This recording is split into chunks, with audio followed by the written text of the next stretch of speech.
Hi guys! Let's master another rule on subject-verb agreement. This rule is all about nouns with conjunction and. There are some rules to follow when the subject is consists of two nouns and connected by the word and. Let's understand it better by answering this quiz. Let's have number 1. My sister and my best friend knows me better than anyone. The correct answer is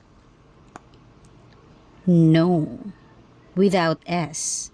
This is plural. Why? Here in our sentence, we have two nouns, sister and best friend. As you can see, they have their own determiners, which means that we are referring to two different persons. There are two girls, one is my sister and the other one is my best friend, which makes it plural. That's why we need the plural verb without S. Let's try number 2.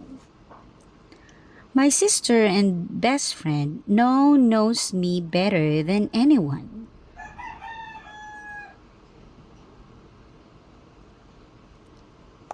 The correct answer is knows with S, which means it's singular. Why? Because even though we have two nouns, sister and best friend, they only share one determiner, which means we are pertaining to only one person. It's the same person. Alright, let's try number 3. Her brother and her cousin are planning the trip.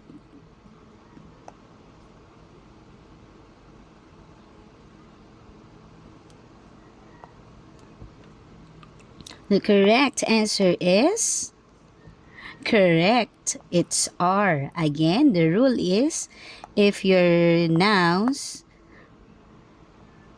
do not share or they have their own determiners, we are referring to two different persons. That's why we need to use a plural verb. Let's have a recap. Again, if your subject has two nouns and only one determiner, it means we're talking about only one person. So you'll be needing a singular verb. However, if your subject has two nouns and have their own determiners, it means we are pertaining to two different persons. So you have to use the plural form of the verb. Can you try answering number 4?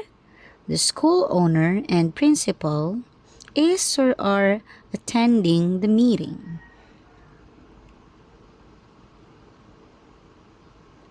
Comment your answer below. Thank you for watching, guys, and please follow for more.